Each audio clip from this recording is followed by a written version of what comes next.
அருட்பெருஞ்சோதி அருட்பெருஞ்சோதி தனிப்பெரும் கருணை அருட்பெருஞ்சோதி. எல்லா உயிர்களும் இன்புற்று வாழ்க, வள்ளல் மலரடி வாழ்க வாழ்க, கொல்லா விரதம் குவளை எல்லாம் ஓங்குக, நல்லோர் நினைத்த நலம் பெறுக, நன்றி நினைத்தெல்லோரும் வாழ்க இசைந்து. உலக மக்களே, அறிவார்ந்த அன்பர்களே, ஆண்மநேய ஒருமைப்பாடுடைய அன்பர்களே, வல்லப்பமான கல்லிய திருவற்பாவில் 3ஆம் திருமுறையில் பதிகம் 11 குறி ஆராய்ச்சி என்ற தலைப்பில் இருக்கின்ற பாடலுடைய விளக்கங்களை பார்த்து கொண்டு இருக்கிறோம். குறி ஆராய்ச்சி மொத்தம் 11 பாடல்களை கொண்டது. இதுவரை 4 பாடலுடைய விளக்கங்களை பார்த்திருக்கிறோம். இன்று 5வது பாடலுடைய விளக்கத்தை பார்க்க போகிறோம். இந்த பாடலுடைய விளக்கத்தை பார்ப்பதற்கு முன்னால் ஒரு சிறிய முன்னுரை. ஏன்னால் தினமும் முன்னுரை சொன்னால்தான் இந்த பாடலுடைய விளக்கமெல்லாம் புரியும். வல்லப்பமானவர்கள் அருட்பெருஞ்சோதி ஆண்டவரால் ஒரு தாயின் வழியாக இந்த மண்ணுலக்கு வருவிக்க உற்று 9 ஆண்டுகள் வரையிலும் தான் யார் என்ற தெரியாத நிலையில் இருந்து கொண்டிருந்தார். 4 யுகங்களிலுமே, கிரேத யுகம், திரேத யுகம், துவார யுகம், கலியுகம், 4 யுகங்களிலுமே சமயங்களும் மதங்களும் மார்க்கங்களும் அவர்கள் கூறப்பட்ட நெறிகளை பின்பற்றி கொண்டு மக்களை வழிநடத்தி சென்று கொண்டிருந்தார்கள்.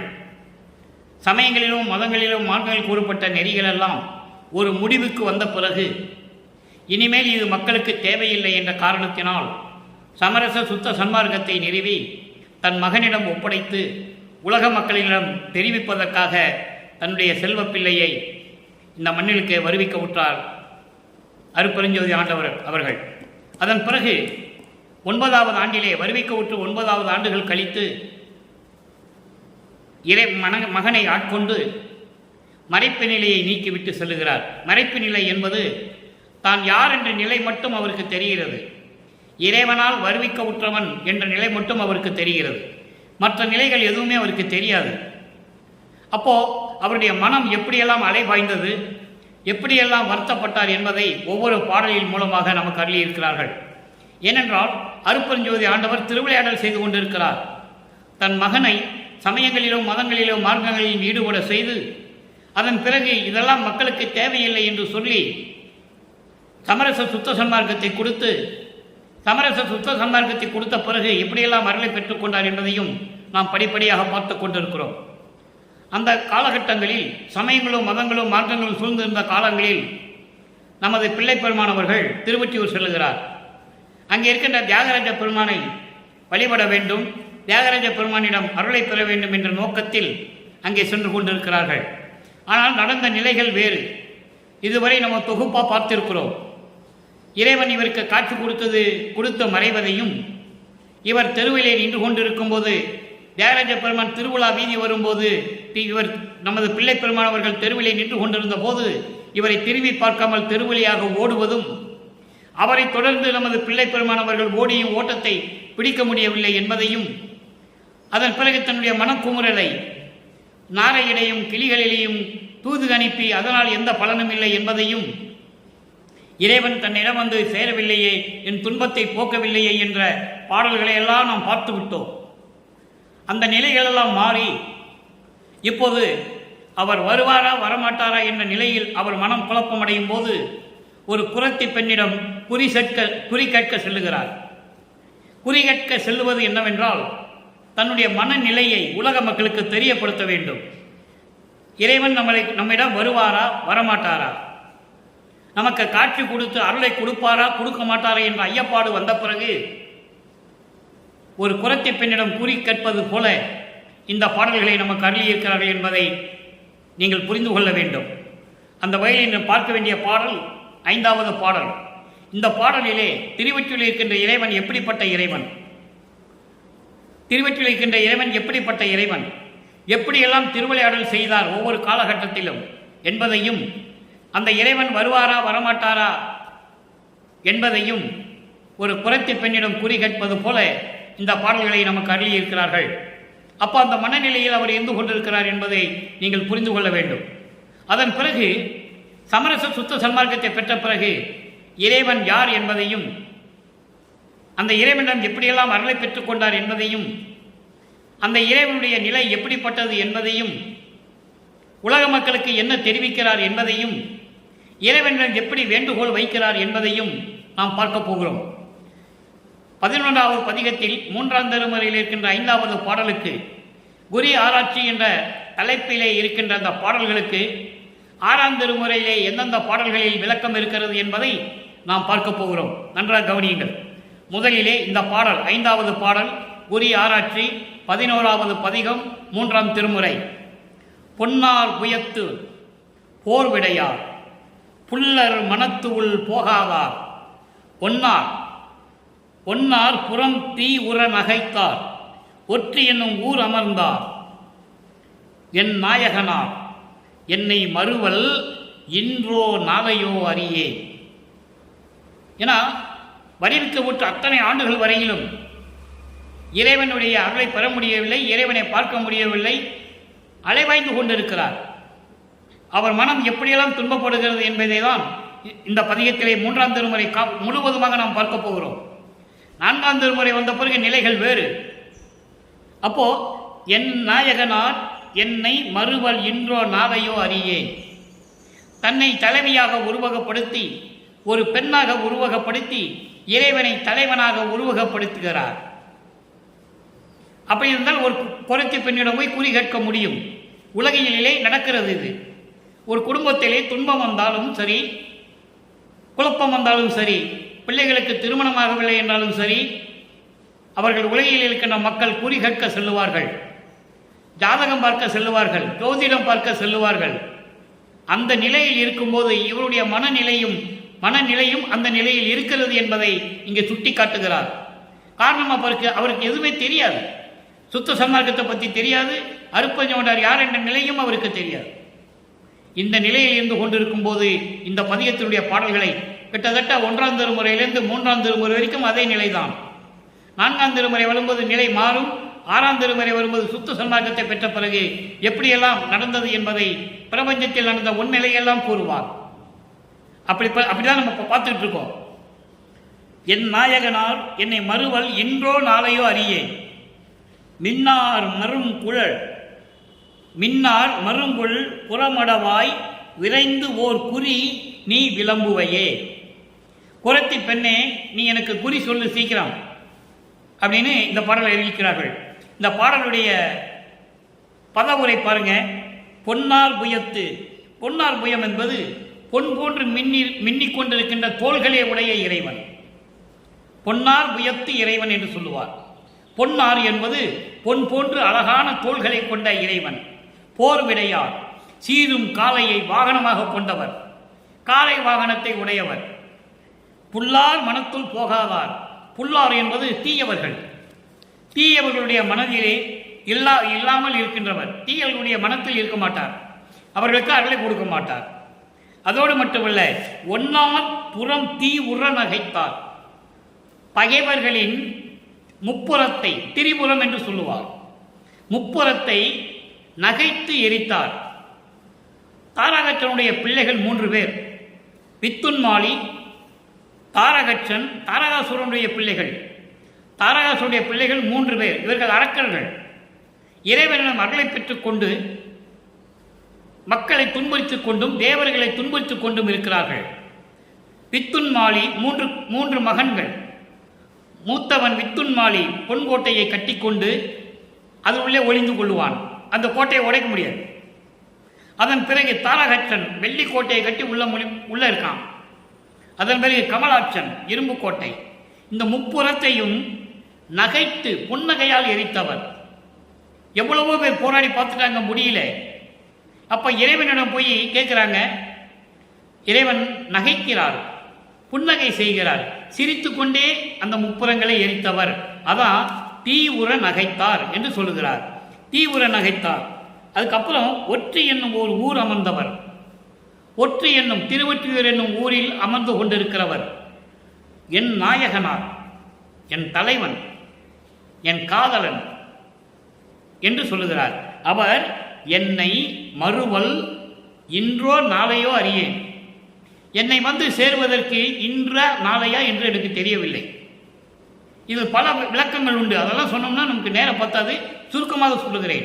இன்றோ நாளையோ என்பது இன்றோ நாளையோ, இல்லை இந்த வாரமோ அடுத்த வாரமோ, இல்லை இந்த மாதமோ அடுத்த மாதமோ, இல்லை இந்த ஆண்டோ அந்த ஆண்டோ. ஆண்டு கணக்கில் போச்சுன்னா, வருஷ கணக்கில் போச்சுன்னா எப்படி எனக்கு தெரியல. என் கூட சேர்றதுக்கு இன்றோ நாளையோ அறியேன். இன்றும் நாளை மட்டுமல்ல, இந்த மாதமா, மாத கணக்கிலவா, வருட கணக்கிலவா எனக்கு தெரியல. மின்னார் மருங்குல். மின்னார் மருங்குல் என்பது மின்னல் போன்று இடை உடைய, மருங்குல் என்பது இடை, இடுப்பு. மின்னார் என்பது மின்னல் போன்ற மெல்லிய இடை உடைய குரத்தி பெண்ணே, விரைந்து உடனே எனக்கு ஒரு குறி சொல்லணும். சொல்லுவையா? ஒரு சொல்லுவாயாக என்று சொல்லி கேட்கிறார். அந்த குரத்தி பெண் குறி சொல்வதற்கு முன்னால் குறி ஓட வேண்டுமே. அங்கதான் அவர் தடுக்கிறாரே, சொல்ல முடியாது. அவர் தடுப்பார். ஏன்னா தெருவழியா ஓடுறவர் குறி சொல்ல விட்டுருவாரா? ஏன்னா நாட்கள், இன்னும் ஆண்டுகள் இருக்கிறதே, இன்னும் ஆண்டுகள் இருக்கிறது. 3வது எட்டில் தான் இருந்து கொண்டிருக்கிறார். வருவிக்க விட்டு 24 ஆண்டுகளுக்குள் இந்த நிலைகளெல்லாம் நடந்து கொண்டிருக்கிறது. இனி அடுத்த எட்டுக்கு போகணும். 25வது வயதில், 25வது ஆண்டிலிருந்து வல்லப்பமானை பற்றி கூறும்போது வயதை கூறக்கூடாது. ஏன்னா வருவிக்க விட்டு ஆண்டிலிருந்து சொல்ல வேண்டும். இறைவனுக்கு வயது ஏது? அவர் இறைநிலையில் இருக்கின்றவர், அவருக்கு வயசட இல்லை, ஒவ்வொரு யுகத்தில் இருந்தவர் என்பதை திருவற்பாவலை தெளிவாக கூறுகிறார்கள். அப்படிப்பட்ட இந்த நிலையில் இருக்கும்போது மின்னல் போன்று அழகிய இடையை உடைய குரத்தி பெண்ணே, நீ உடனே எனக்கு கூறி சொல்லணும். அவர் இன்னைக்கு வருவாரா, நாளைக்கு வருவாரா எனக்கு தெரியல. இல்லை வாரக்கணக்கில் ஆகுமா, இல்லை மாச கணக்கில் ஆகுமா, இல்லை வருஷ கணக்கில் ஆகுமான்னு எனக்கு தெரியல. நீ உடனே குறி பார்த்து சொல்லு அப்படின்னு சொல்லி அந்த குரத்தி பெண்ணிடம் போய் குறி கேட்க செல்லுகிறார். அந்த மனநிலையோடு அந்த நிலையில் இருந்து கொண்டிருக்கிறார். மனம் குழப்பம் அடைகிறது. வருவிக்க விட்டவன் என்று தெரிந்து விட்டது. இதன் நிலைகள் எல்லாம் மாறவில்லை. இன்னும் இறைவன் அருளை கொடுக்கவில்லை. அப்போ சமயங்களிலும் மதங்களிலும் மார்க்கங்களிலும் இருந்து கொண்டுதான் இந்த நிலைகளில் இருந்து கொண்டு இருக்கிறார். நல்லா புரிஞ்சுக்கணும் நீங்க. அதுக்கப்புறம் எப்படி இந்த நிலைகளை மாற்றுகிறார் என்பதுதான் முக்கியமானது. அதான் 6ஆம் திருமுறைக்கு போறோம். இப்போ இந்த பாட்டுடைய பொருளை கோர்வையாக சொல்லுகிறேன். இப்போ வரி வரியாக சொன்னேன், இப்போ கோர்வையாக சொல்லுகிறேன். பொன் போன்று மின்னக்கூடிய தோள்களை உடைய இறைவன், தீயவர்களின் மனதில் இல்லாத இறைவன், பகைவர்களின் 3 புறங்களையும் சிரித்து கொண்டே நகைத்து கொண்டே எரித்த இறைவன், திருவொற்றியூரிலே இருந்து கொண்டிருந்த இறைவன், என்னுடைய நாயகனார் என்னை பார்க்க, என்னோடு கலந்து பேசி, என்னோடு புணர்ந்து கொள்ள, கலந்து கொள்ள, இன்னைக்கு வருவாரா நாளைக்கு வருவாரான்னு எனக்கு தெரியல. காலமே எனக்கு தெரியவில்லை. வாரங்கள் கழியுமா, மாதங்கள் கழியுமா, ஆண்டுகள் ஓடிவிடுமா என்ற நிலை எனக்கு தெரியவில்லை. குரத்தி பெண்ணே, மின்னல் போன்று அழகான இடையை உடைய என் பெண்ணே, குரத்தி பெண்ணே, எனக்கு ஒரு குறி சொல்லுவாயாக, உடனே சொல்லுவாயாக என்று சொல்லி இந்த பாடலை நமக்கு அள்ளியிருக்கிறார்கள். இதனால் உலக மக்களுக்கு தெரிவிப்பது என்னவென்றால், வல்லப்பமான இந்த பாடலின் மூலம் உலக மக்களுக்கு தெரிவிக்கின்ற மைய கருத்து, உலக மக்களே, நான் இறைவனால் வருவிக்க உற்று 9 ஆண்டுகள் கழித்து நான் இறைவனை பார்ப்பதற்காக திருவொற்றியூர் செல்லுகிறேன். அப்போ சமயங்களும் மதங்களும் மார்க்கங்களும் சூழ்ந்திருந்த காலகட்டங்களில் நானும் அந்த வழிபாடுகளில் ஈடுபட்டு கொண்டிருந்தேன். இறைவனை வணங்கி கொண்டிருந்தேன். திருவொற்றியூரில் இருக்கின்ற இறைவன், பகைவர்களின் முப்புறத்தை புன்னகைத்து நகைத்து எரித்து கொண்ட இறைவன், தீயவர்களின் உள்ளத்தில் இல்லாத இறைவன், என் நாயகனார் என்னிடம் கலந்து கொள்ள இன்னும் வரவில்லை. இன்று வருவாரா நாளை வருவாரா என்று காத்து கொண்டிருக்கிறேன். உலக மக்களே, நான் என்ன செய்வது? அந்த மனநிலையில் இருந்து கொண்டிருக்கிறேன் என்று சொல்லுகிறார். வாரக்கணக்கிலாகுமா, மாத கணக்கில் சென்று விடுமா, இல்லை ஆண்டுகள் ஓடிவிடுமா என்று எனக்கு தெரியவில்லை. உலக மக்களே, நான் காத்து கொண்டிருக்கிறேன் இறைவனுடைய வருகைக்காக என்று சொல்லி இந்த பாடலை நமக்கு அள்ளியிருக்கிறார்கள் என்பதை நீங்கள் புரிந்து கொள்ள வேண்டும். அதன் பிறகு இந்த பாடல் முடிந்த பிறகு, இதெல்லாம் இந்த நிலைகளெல்லாம் மாறிய பிறகு, 6ஆம் திருமுறையை பெற்றுக்கொண்ட பிறகு, அதே இறைவன் எப்படிப்பட்ட இறைவன், எங்கே இருக்கின்ற இறைவன், எப்படியெல்லாம் அருளை பெற்றுக்கொண்டார் என்பதையும் 6ஆம் திருமுறையிலிருந்து பார்க்க போகிறோம். அந்தந்த பாடலுக்கு ஏற்றபடி எப்படி இறைவனிடம் வேண்டுகோள் வைக்கிறார்.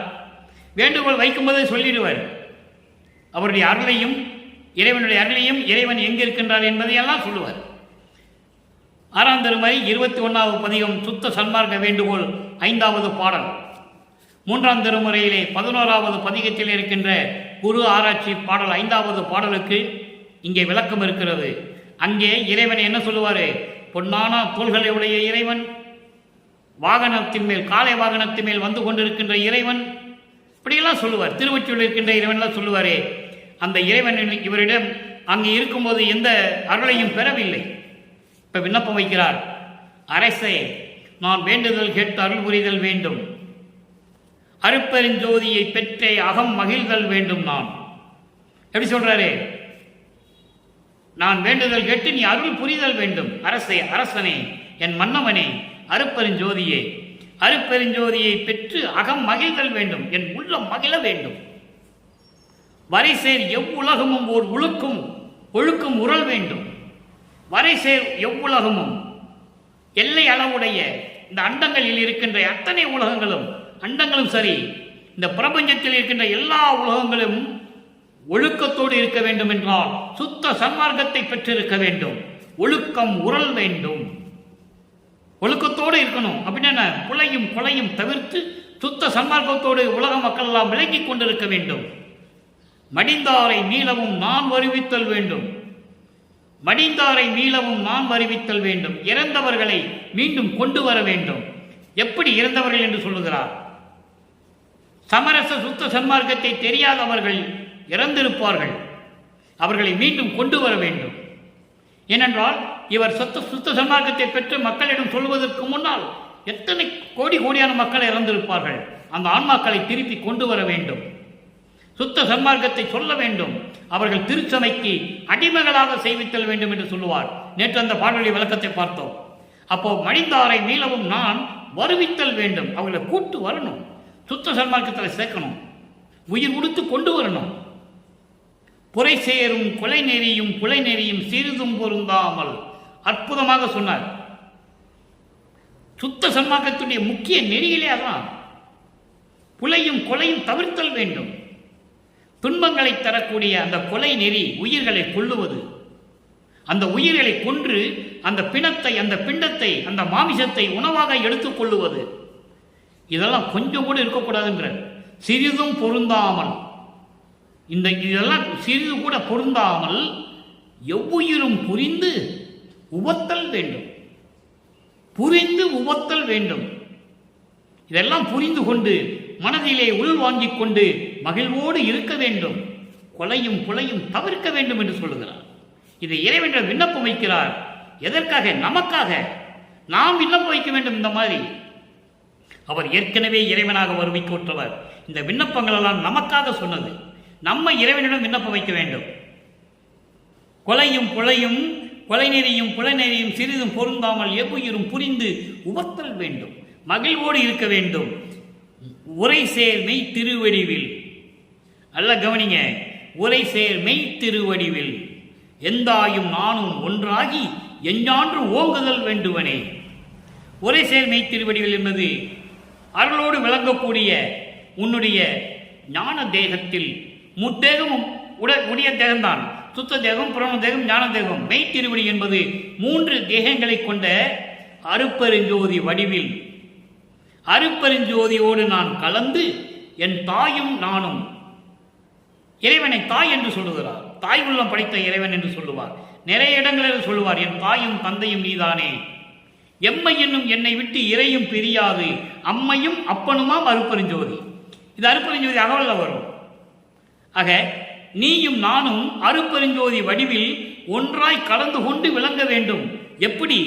எஞ்ஞான்று ஓங்குதல் வேண்டும். எஞ்ஞான்றும் என்றால் எப்பொழுதும், எவ்விடத்திலும், எவ்வுலகிலும் சிறந்து விளங்க வேண்டும் என்று விண்ணப்பம் வைக்கிறார். அடுத்து பாருங்க, அருட்பெருஞ்சோதி சொல்லிட்டாரா? இங்க காலை வாங்கணும் சொல்லலை.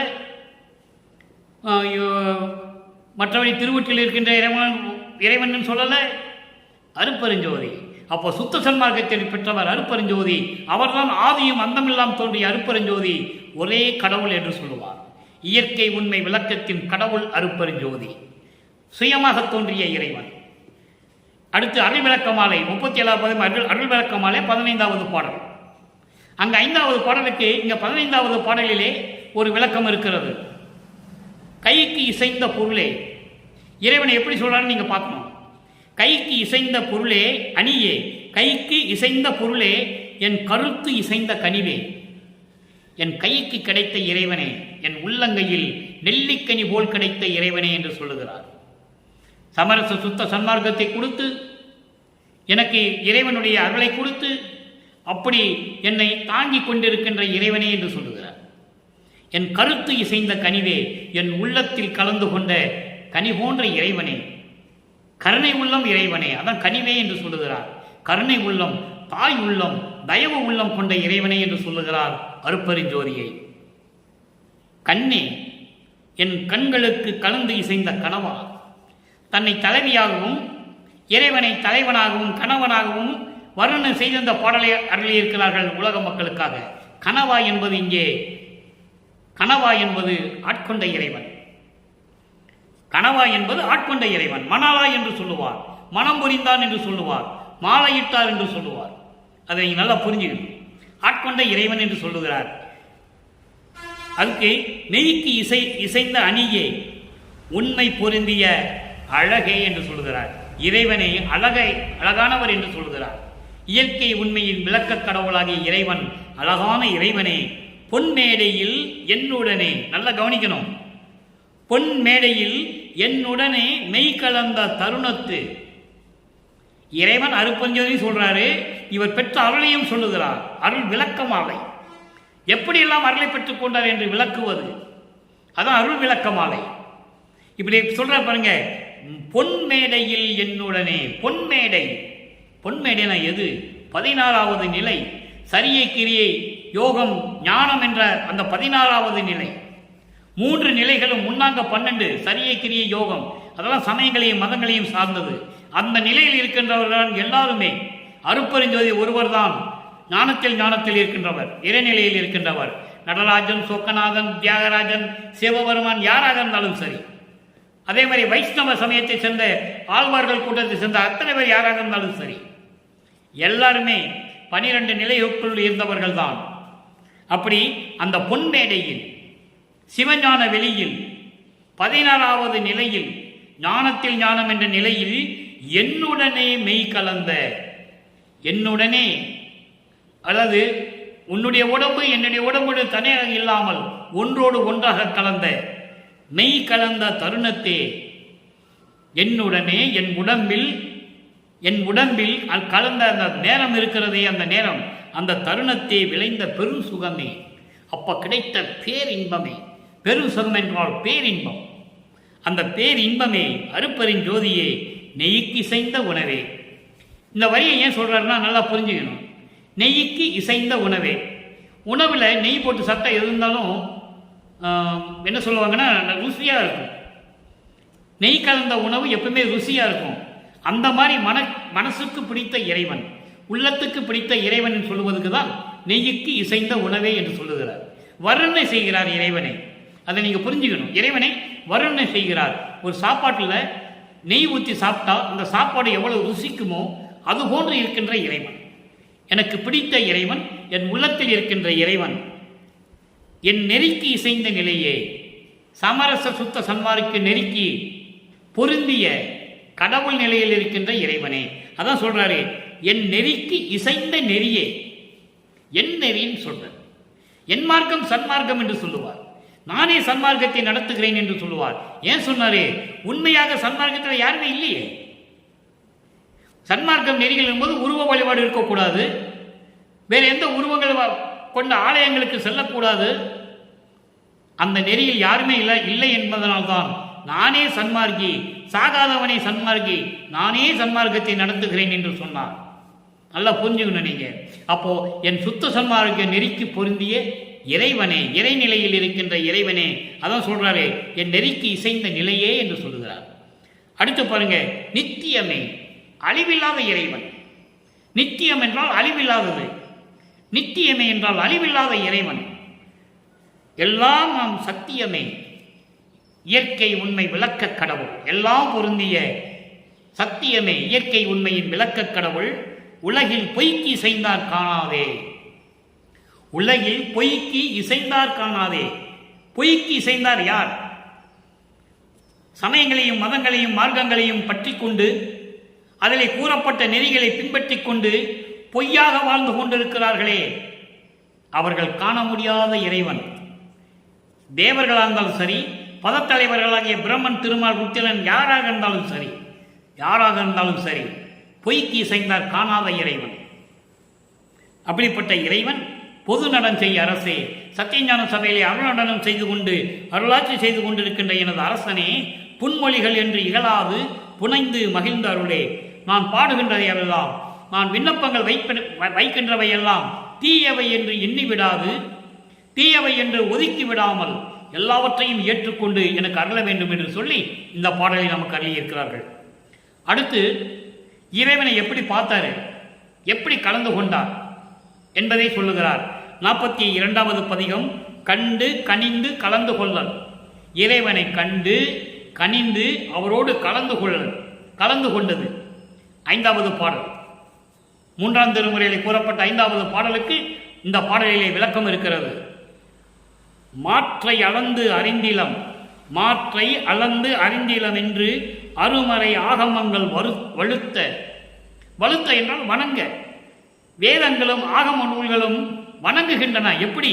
மாற்றை அளந்து அறிந்திலம், உன்னை தவிர வேறு யாரிடனும் ஒப்பிட்டு சொல்ல முடியாத நிலையில் இருக்கின்ற இறைவனே என்று வேதங்களும் ஆகமங்களும் வணங்க, உன்னை தவிர வேறு யாரும் இல்லை, நீதான் இறைவன், உன்னை யாரிடம் ஒப்பிட முடியாது, மாற்று கிடையாது, மாற்று கிடையாது, அப்படிப்பட்ட நிலையில் இருக்கின்ற இறைவனே என்று சொல்லி வேதங்களும் ரிக்வேதம், யசுர்வேதம், சாமவேதம், அதர்வேதம் போன்ற வேதங்களும் ஆகம நூல்கள் 28 உன்னை வணங்க, மணிமன்று ஓங்கு வயங்கும் அருள் பொன்னை, சத்தியஞான சபையிலே விளங்கிக் கொண்டிருக்கின்ற அருளுடைய பொன்னை, பொன் போன்ற இறைவனை, ஆற்றல் மிகு பெரும் பொன்னை, எல்லா ஆற்றல் வரமையில் கொண்ட இறைவனை, ஐந்தொழிலும் புரியும் அரும்பொன்னை, படைத்தல், காத்தல், அழித்தல், அருளல், மறைத்தல் என்ற 5 தொழில்கள் உண்டு. இதோடு மட்டும் இல்லாமல் ஐம்பூதங்களை அடக்குவது, ஐம்பொறிகளை அடக்குவது, புலன்களை அடக்குவது, அந்த கரணங்களை அடக்குவது என்ற நிலைகளெல்லாம் உண்டு. ஆக எல்லாவற்றையும் செய்து கொண்டிருக்கின்ற இறைவனே, என்னை ஆண்ட செலும் பொன்னை, என்னை ஆண்டு கொண்ட இறைவனே. செலும் பொன் என்பது அதாவது மாசில்லாத தங்கம், உயர்ந்த தங்கம், பசும் பொன் என்று சொல்வார்கள். அப்படிப்பட்ட இறைவனே, தேற்றமிகு பசும் பொன்னை, தேற்றமிகு என்பது ஒளி பொருந்திய இறைவன், அருப்பெருஞ்சோதி, அருப்பெருஞ்சோதியை தான் தேற்றமிகு பசும் பொன் என்று சொல்லுகிறார். செம்பொன்னை, செழுமையாக இருக்கின்ற எனது இறைவன், செல்லும் கதிர் கொண்டு நீ விளங்கிக் கொண்டிருக்கின்ற இறைவன். ஞான சிதம்பரத்தே விளங்கி, ஞான சிதம்பரம், சிதம்பரம் சொன்னோடனே உங்க எல்லாரும் சிதம்பரத்துக்கு போயிடக்கூடாது எண்ணம். சிதம்பரம் சொன்னா அது என்னது? சிதம்பரம்னா ஞான சிதம்பரம், ஞான வெளி, 16வது நிலை. நல்லா புரிஞ்சுக்கணும். நம்ம ஆளுங்க சிதம்பரம் சொன்னா வல்லப்பமான சிதம்பரத்தை கூட சொல்லியிருக்காரு அப்படின்னு நினைப்பாங்க. அது கிடையாது. சிதம்பரம் என்றால் ஞான வெளி, இது ஊர் பேர். இது அப்போ ஞான வெளியில் சிதம்பரம் என்பது வெட்ட வெளியில் விளங்கி, வெட்ட வெளி என்று சொல்லுவார், வெறுவெளி என்று சொல்லுவார், மௌன வெளி என்று சொல்லுவார், சிவஞான வெளி என்று சொல்லுவார், சிவ அனுமான வழி சொல்லுவார், சிவ அனுபவ வெளி என்று சொல்லுவார். இத்தனை வெளிகளில் ஒரே பெயர் உண்டு, அதுதான் ஞான சிதம்பரத்தை. அதை ஞான சிதம்பரத்திலே விளங்கி வளர் சிவமயமான பொன்னை, வளர் சிவமயம் என்பது அருப்பெருஞ்சோதி, அருப்பெருஞ்சோதியாக விளங்கிக் கொண்டிருக்கின்ற எனது இறைவனை, காற்று அனல் ஆகாயமெல்லாம் கலந்த வண்ண பொன்னை, ஐம்பூதங்களை இப்பதானே சொன்னேன் நான், 5 தொழில சொன்னாரு, இங்க மறுபடியும் சொல்றாரு ஐம்பூதங்களை அடைத்தவன், அது 5 தொழில் தானே. அப்போ நிலம், நீர், நெருப்பு, காற்று, ஆகாயம் போன்ற 5 பூதங்களையும் கலந்து கொண்டு தன்னோடு இருத்தி கொண்டு தன் கட்டுப்பாட்டில் வைத்துக் கொண்டிருக்கின்ற இறைவன். அப்படிப்பட்ட இறைவனை கண்டுகொண்டேன், கனிந்து கொண்டேன், பெரும் மகிழ்ச்சி அடைந்தேன், கலந்து கொண்டேன், உள்ளம் கழித்தேன், பேரின்பத்தோடு நான் இறைவனை கண்டேன், கலந்து கொண்டேன் என்று சொல்லுகிறார். சரி, இப்போ இறைவனுடைய திருவடி நிலை எப்படி இருக்கும் சொல்லி ஆகணும்ல. இறைவனை சொல்லியாச்சு, இறைவனுடைய திருவடி நிலையை எப்படி சொல்றாரு? 44வது பதிகம் திருவடி நிலை 5வது பாடல். அங்கே திருவொற்றியில் இருக்கின்ற இறைவன் சொல்லுவார். திருவொற்றியூரில் இருக்கின்ற இறைவன் தியாகராஜ பெருமானு, அவர் பொன்னான தோள்களை உடையவர், பாம்புகளை களத்தில் கொண்டவர், இப்படி பல விதமாக சொல்லுவார். அது சமயங்களும் மதங்களும் மார்க்கத்தை சேர்ந்த சமய தலைவன். அதுக்கப்புறம் தானே அவருக்கு தெரியும், சுத்த சமாஜத்தை பெற்றவதானே இதெல்லாம் தெரியும் அவருக்கு. அப்போ அதெல்லாம் அவங்கெல்லாம் பதத்தலைவர்கள். இங்க சொல்றாரு பாருங்க, இறைவனுடைய திருவடி எப்படி திருவடின்னு 5வது பாடல். பொன் பண்ண பொறுப்பு ஒன்று அது, பொன் போன்று மின்னிக் கொண்டிருக்கின்ற மலை. பொறுப்பு என்றால் மலை. அப்படிப்பட்ட ஒரு நிலையில் இருக்கின்ற திருவடி என்று சொல்லுகிறார். அதாவது பொன் வண்ண பொறுப்பு ஒன்று அது. அப்படிப்பட்ட நிலையில் இருக்கிற ஒன்றுதான் இறைவனுடைய திருவடி. அடுத்து சகுனாந்தம் போந்தம்வான் முடியாது. அதாவது சகுனாந்தம் என்பது ஆனந்தமான அழியாத நிலையில் இருக்கின்ற இறைவன். அவர் போந்த வான் முடியாது மெய்யான அறிவு நிலையில் இருக்கின்ற இறைவன். அப்படிப்பட்ட இறைவனுடைய திருவடி அது. அங்கு அதன் மேல் அதற்கு மேலும் மண்வன சோதி தம்பம் ஒன்றது. மண்வன சோதி தம்பம் என்பது நிலையான சோதித்தம் என்பது இந்த ஒரு தூணில் ஜோதியை வச்சா எப்படி பிரகாசமாக எரியும். ஒரு கல் தூண் இருக்கிறது, அதுக்கு மேலே ஒரு தீபம் வச்சிருப்பாங்க. அந்த தீபம் எப்படி ஒளிவிட்டு கொண்டிருக்கிறதோ அது போன்று இருக்கின்ற இறைவனுடைய திருவடி அது. அது பிறகு மா வயந்து வாழ்ந்தது ஆண்டு. மா வயந்து வாழ்ந்தது ஆண்டு. மா வயந்து ஆண்டது ஆண்டு என்பது அதாவது கடவுளுடைய நிலை, யாரிடம் ஒப்பிட முடியாத ஒரு நிலை. அந்த மாதிரி நிலையில் இருக்கின்ற இறைவன். அப்படிப்பட்ட இறைவன் அதன் மேல் என்மன சோதிக்கொடி, என் ஆன்மாவில் ஒளிரும் ஜோதிக்கொடி, என் ஆன்மாவில் ஒளிரும் அருப்பெருஞ்சோதி. அது மட்டும் இல்லை, பரநாதாந்தத்திலே இலங்கியது. பரநாதாந்தம் என்பது அது ஒரு நிலை. பரவிந்து பரநாதம் என்று சொல்லுவார்கள், 9வது நிலை. அப்படி அந்த நிலைகளுக்கு மேல் விளங்கியது. அதன் மேல் தன்மனம் மணக்கும் ஒளிமலராக, அதன் மேல் தன் மனம் மணக்கும் ஒளிமலராக கடவுள் நிலையில் இருந்து கொண்டு அருளோடு விளங்கி கொண்டிருக்கின்ற ஒளியான திருவடியை நான் தழுவி வணங்கினேன். தழுவினன் என்பது வணங்கினேன் திருவடி நிலையே. இப்படிப்பட்ட திருவடிகளை கொண்ட இறைவனுடைய திருவடிகள் என்று சொல்லுகிறார். இறைவனுடைய திருவடிகளை வர்ணிக்கிறார். எப்படியெல்லாம் இறைவனுடைய திருவடி அருளோடு விளங்கி கொண்டிருக்கிறது என்பதை இங்கே தெளிவாக நமக்கு அருளியிருக்கிறார்கள். அடுத்து இறுதியாக உலக மக்களுக்கு என்ன தெரிவிக்கிறார்? சுத்த சன்மார்க்கத்தை பெற்ற பிறகு சமயங்களிலும் மதங்களிலும் மார்க்கங்களில் ஈடுபட்டு கொண்டு உலக மக்கள் எப்படியெல்லாம் துன்பப்படுகிறார்கள், துயரப்படுகிறார்கள், அதை உலக மக்களுக்கு தெரிவிக்கிறார் 5வது பாடல். இதுதான் சுத்த சன்மார்க்கத்தின் முடிவான விளக்கம்.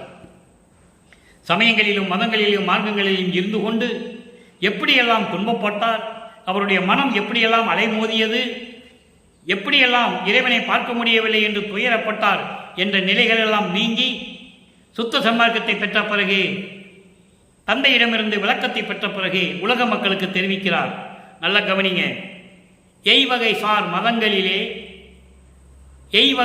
மதங்களிலே பொய்வகை சாத்திரங்கள் எடுத்து உரைத்தே எமது தெய்வம் என்று கைவகையே கதறுகின்றீர். உலக மக்களே, அதாவது பயனில்லாத மதங்களிலே இருந்து கொண்டு அந்த மதங்கள் சொல்லப்பட்ட நெறிமுறைகளை எல்லாம் கடைபிடித்து கொண்டு பொய்யாக சொல்லப்படுகின்ற பழக்கங்களை எல்லாம் சொல்லுகின்ற அந்த சாத்திரங்கள் என்று சொல்லுகின்ற அந்த பழக்க வழக்கங்களை எல்லாம் எடுத்து சொல்லி எமது தெய்வம் என்று எங்கள் தெய்வம், எங்கள் கடவுள் என்று கைவகையே கதறுகின்றீர். பொய்யாக சொல்லி துன்பப்பட்டு கொண்டு கதறி கொண்டிருக்கிறீர்கள். உண்மையான கடவுளை தெரிந்து கொள்ளாமல் துன்பப்பட்டு கொண்டிருக்கிறீர்கள். அப்படியெல்லாம் வேண்டாம். தெய்வம் ஒன்று என்று அறியி. தெய்வம் ஒன்றுதான், கடவுள் ஒருவர் தானே, அவர்தானே அருப்பெருஞ்சோதி என்று நீங்கள் இன்னும் அறிந்து கொள்ளவில்லை. அதை நினைத்து நான் வருத்தப்படுகிறேன், மனம் கலங்குகிறேன், உங்களுடைய நிலையை எண்ணி நானும் வருத்தப்படுகிறேன் என்று சொல்கிறார். இதை உரைநடை பகுதியில் கூட சொல்லுவார். பேரு உபதேசத்திலே கொடி கட்டிவிட்டு பேரு உபதேசம் செய்யும்போது கூட சொல்லுவார், உங்களை நினைத்து நான் வருத்தப்படுகிறேன் உலக மக்களே. இயற்கை உண்மை விளக்க கடவுளாகி அருப்பெருஞ்சோதியாண்டவரை இன்னும் தெரியாமல் இருக்கிறீர்களே என்று சொல்லுவார். அதனுடைய விளக்கத்தை தான் இந்த பாடலிலே நமக்கு அருளியிருக்கிறார்கள். நம்மளையெல்லாம் படைத்து காத்து கொண்டிருக்கின்ற அருப்பெருஞ்சோதி ஆண்டவராகிய வல்லற்பெருமானவர்கள் சமயங்களிலும் மதங்களிலும் மார்க்கங்களில் சொல்லப்பட்ட நெறிகளை பின்பற்றி கொண்டு சாத்திரங்களிலே பற்று வைத்துக் கொண்டு அதில் சொல்லப்பட்ட தெய்வங்களை எல்லாம் இதுதான் எங்கள் தெய்வம் வேறுபடுத்திக் கொண்டு, ஏன்னா ஒவ்வொரு மதமும் ஒரு கடவுளை சொல்லுது, ஒவ்வொரு சமயமும் ஒவ்வொரு ஆளை சொல்லுது, மார்க்கங்களும் ஒவ்வொன்றா தனித்தனியாக சொல்கிறாங்க. இப்படியெல்லாம் கதறி கொண்டு இருக்கிறீர்களே உலக மக்களே, கடவுள் ஒன்று என்று இன்னும் நீங்கள் அறிந்து கொள்ளவில்லை. அவர்தான் அருப்பெருஞ்சோதி, தெய்வம் ஒன்று, கடவுள் ஒன்று என்று நீங்கள் இன்னும் அறிந்து கொள்ளவில்லை. நீங்கள் கரிபிடித்து கலகமிட்ட பெரியனும் பெரியர், கரிபிடித்து கலகமிட்ட பெரியனும் பெரியர். தீய வேலை செய்து கொண்டு கலகம் செய்து கொண்டிருக்கின்ற பெரியவர்களை விட நான் பெரியவர்களாக இருக்கிறீர்கள். அதான் நீ தான் ரொம்ப மோசமானவன் சொல்ற. இந்த கரியிட்ட என்பது இன்னொரு உவமையோடு சொல்லுகிறார், அதை ஒரு எடுத்துக்காட்டோடு சொல்லுகிறார். கரி என்பது யானை. மதம் பிடித்த யானை எப்படி ஆணவத்தினால், அந்த மதத்தினால், செருக்கினால் எப்படியெல்லாம் அட்டகாசம் அட்டூழியங்கள் செய்கிறதோ அதுபோல ஆணவத்தை பிடித்து கொண்டு செருக்கோடு நடந்து கொண்டு கலகம் செய்து கொண்டு இருக்கிறீர்கள் உலக மக்களே. இது சரியா? இது தேவையில்லை, இது தேவையில்லை. ஐவகைய பூத உடம்பு அழிந்திடில் என் புரிவீர். ஐவகைய என்பது அழகான இந்த உடம்பு, கடவுள் கொடுத்த இந்த உடம்பு, இறைவன் கொடுத்த இந்த பொன்னான உடம்பு. நல்லா கவனிக்கணும். இறைவன் கொடுத்த இந்த பொன்னான உடம்பை, இந்த பூத உடம்பை அழிந்திடல் என் புரிவீர். அழிந்து போச்சுன்னா என்ன செய்வீங்க? பொன்னான உடம்பு, இறைவன் கொடுத்த உடம்பு, மனித தேகம். இந்த மனித தேகம் அழிந்து விட்டால் என்ன செய்வீர்கள்? அதுக்குதான் சொல்றாரு, அழியும் உடம்பை அழியாமை ஆக்கும் வகை அறியே. இந்த அழிந்து போகக்கூடிய உடம்பை அழியாத உடம்பாக மாற்ற முடியும். அந்த வகையை ஏன் நீங்கள் தெரிந்து கொள்ளவில்லை? எவ்வளவு அற்புதமா சொல்ற பாருங்க. இந்த அழியும் உடம்பை அழியாத உடம்பாக்குவதற்கு வழிகள் இருக்கின்றன. அந்த வழிகள் எங்கே இருக்கிறது? சமரச சுத்த சன்மார்க்கத்தில் இருக்கிறது. வாருங்கள் என்கிறார். சமரச சுத்த சன்மார்க்கத்தில் இந்த வழி இருக்கிறது. உலக மக்களே, அழிந்து போகக்கூடிய உடலை அழியாமல் இருக்க வழி இருக்கிறது. அந்த வழியை ஏன் இன்னும் நீங்கள் தெரிந்து கொள்ளவில்லை? சுத்த சன்மார்க்கத்துக்கு வாருங்கள் என்று அழைக்கிறார் நமது இறைவன். அற்புதம் பார்த்தீங்களா? ஒரு மனுஷன் கூப்பிடல, ஒரு முனிவன் கூப்பிடல, ஒரு ரிஷி கூப்பிடல, ஒரு யோகி கூப்பிடல, இறைவன் கூப்பிடுறார். இறைவன், படைத்த இறைவன் கூப்பிடுறார். முழ மக்களுக்கு இன்னும் தெரியவில்லை என்று ஆதங்கப்படுகிறார், வருத்தப்படுகிறார். இறைவனே வருத்தப்படுகிறார். அதுதான் அற்புதம். திருவருட்பாவின் அற்புதம், வள்ளற்பமானுடைய அந்த அருள் ஆற்றல் அற்புதம். அதுக்கு அடுத்து சொல்றார் பாருங்க, உய்வகை என் தனி தந்தை வருகின்ற தருணம் உற்றது. இதெல்லாம் மேம்பட வேண்டும் என்பதற்காக உலக மக்களே நீங்களாம் மேம்பட வேண்டும், மேல் நிலையை அடைய வேண்டும். செல்வத்திலும் சரி, நோயற்ற வாழ்விலும் சரி, நீங்கள் உயர்ந்து விளங்க வேண்டும். அதான் உய்வகை. அப்படிப்பட்ட நிலை கொண்ட சுத்த சன்மார்க்கத்தின் தலைவன் என் தந்தை வருகின்ற தருணம் வந்துவிட்டது, உற்றது, வந்துவிட்டது. இவன் உற்றிடுவீர். நீங்க இப்போவே இவன் என்பது இங்கே இவன் என்பது அந்த இன்னும் 3 சொல்லி என்னன்னா 3 சொல்லி என்னன்னா அந்த 3 சொல்லி என்னன்னாவுக்கு பொருள் இப்பொழுது, இங்கே, உடனே, உற்றிடுவீர், உடனே வாங்கின்ற உங்களை மேம்படுத்துவதற்காகத்தான், உங்கள் வாழ்க்கையை செழிப்பாக்குவதற்காகத்தான், உங்கள் உடம்பை அழியாத உடம்பை ஆக்குவதற்காகத்தான், உங்கள் துன்பங்களை எல்லாம் போக்குவதற்காகத்தான், நோயற்ற வாழ்வில் நீங்கள் வாழ வேண்டும் என்பதற்காகத்தான் என் தனித்தந்தை, யாரிடம் ஒப்பிட முடியாத என் தந்தை, தனித்தந்தையான அருப்பெருஞ்சோதி ஆண்டவர் வருகின்ற தருணம் வந்துவிட்டது, வந்தாச்சு. உலக மக்களே நீங்களாம் சீக்கிரம் வாங்கன்னு சொல்றாரு. பெற்றிடுவீர் ஓப்பே, பேரின்பத்தை பெற்றுக் கொள்ளுவீர்கள். பெற்றிடுவீர் உவப்பே, பேரின்பமான் இன்பத்தை, பேரின்பத்தை நீங்கள் பெற்று விடுவீர்கள், பேரின்பமாக வாழ்ந்து விடுவீர்கள் இந்த உலகத்திலே என்று சொல்லி இந்த பாடலை நமக்கு அருளியிருக்கிறார்கள்.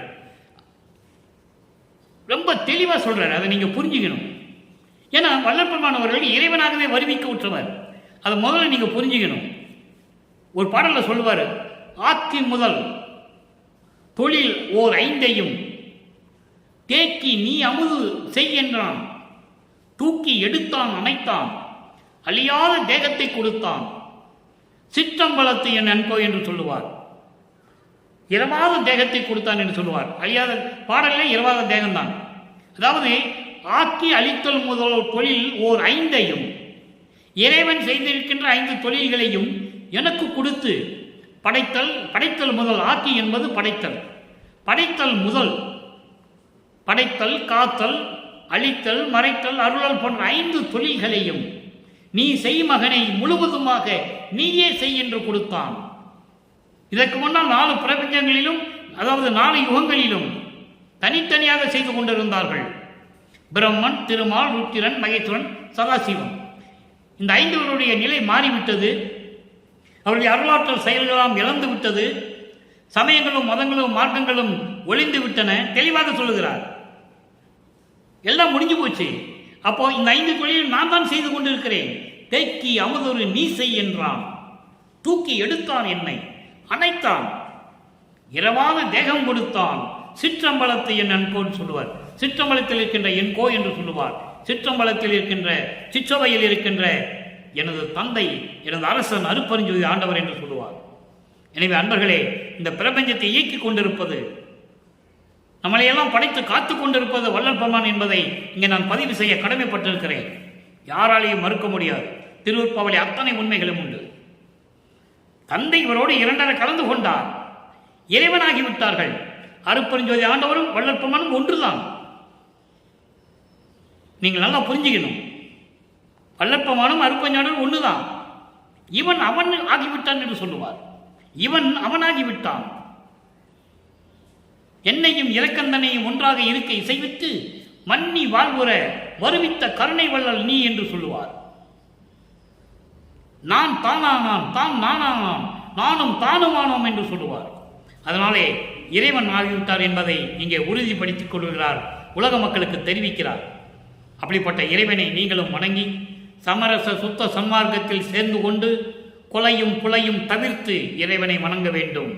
இல்லை என்றால் அருளை பெற முடியாது. அருட்பெருஞ்சாண்டவரிடம் அது சத்தியம் என்று சொல்லுகிறார்.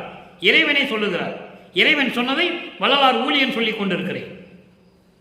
உலக மக்களுக்கு எப்படி தான் தெரியப்படுத்துவது? 201 ஆண்டுகள் முடிந்து விட்டன. 202வது ஆண்டில் இருந்து கொண்டிருக்கிறோம். கொலையும் புலையும் தவிர்த்தவர்கள் தான் வடலூருக்கு வர வேண்டும். தெளிவாக சொல்லுகிறார். சத்தியஞான சபையினுடைய படியில திருமால் பிரம்மன் கூட முதல் படியில கால் வைக்க முடியல என்றார். அப்போ கொலையும் புலையும் தவிர்த்தவர்கள் வந்தால் நேராக போயிடலாம் உள்ள சத்தியஞான சபைக்குள்ள. கொலையும் புலையும் தவிர்த்தவர்கள் உட்புகுவோம் என்று அறிவிப்பு பலகை செய்திருந்தார்கள் இறைவன். காரணம், மக்கள் புரிந்து கொள்ள வேண்டும் என்பதற்காக எல்லாத்தையும் தூக்கி எறிந்து விட்டார்கள். யாரும் சொல்லுவதில்லை. கொலையும் புலையும் தவிர்த்தெல்லாம் இங்கே வர வேண்டும் என்று யாரும் சொல்லவே இல்லை. ஜோதி பார்க்குற அன்னைக்கு நீங்கள் பார்த்தீங்கன்னா தெரியும். போலீஸ்காரன் மைக்கில் சொல்லிட்டு இருப்பாங்க. போலீஸ்காரங்க திருடர்கள் வந்து கொண்டார்கள், நகைகளை பத்திரமா பார்த்துக்கொள்ளவும், பிள்ளைகளை பத்திரமா பார்த்துக்கொள்ளவும், இப்படியெல்லாம் அனௌன்ஸ் பண்ணுவாங்க. கொலையும் புலையும் தவிர்த்துகள் மட்டும்தான் ஜோதி பார்க்கணும்னு ஏன் சொல்லலை? சொல்ல முடியாது. அவங்களால சொல்லணும். மக்களுக்கு தெரியணும்ல. ஏற்றுக்கொள்ளுகிறார்கள், ஏற்றுக்கொள்ளவில்லை, அது 2வது. மக்களுக்கு தெரியப்படுத்தணும். இப்போ ஒவ்வொரு கோயிலுக்கு போனீங்கன்னா ஒவ்வொரு சம்பிரதாயம் வச்சுருக்காங்க. ஆனால் இங்கே என்ன இருக்குது? ஒன்றுமே இல்லை. சத்தியஞான சபை சரி, சித்துவலாத்தில் சரி, ஒன்றுமே கிடையாது. எல்லாரும் வராங்க போகிறாங்க, எல்லாம் வராங்க போகிறாங்க, அவ்வளோதான், முடிஞ்சு போச்சு. இதை புரிந்து கொள்ள வேண்டும். இறைவன் காரியப்படுவார் என்ற நம்பிக்கை எனக்கு உண்டு. அதனால் அன்பர்களே, சமரச சுத்த சன்மார்க்கத்தில் இருந்து கொண்டு கொலையும் புலையும் தவிர்த்து சமயங்களிலும் மதங்களிலும் மார்க்கங்களில் கூறப்பட்ட சங்கற்ப விகற்பங்களை விட்டுவிட்டு அருட்பெருஞ்சோதியை வணங்குங்கள். சத்தியமாக பலன் கிடைக்கும், இறைவனுடைய அருள் கிடைக்கும் என்பதை கூறி, நீங்கள் எல்லோரும் இந்த வையகத்தில் வாழ்வாங்க வாழ வேண்டும் என்று இறைவனோட தயவோடையும் கருணையோடையும் வாழ்த்தி விடைபெறுகிறேன். இந்த வள்ளலார் ஊழியன். மீண்டும் நாளை சந்திப்போம். நன்றி, வணக்கம். அருட்பெருஞ்சோதி, அருட்பெருஞ்சோதி, தனிப்பெரும் கருணை அருட்பெருஞ்சோதி.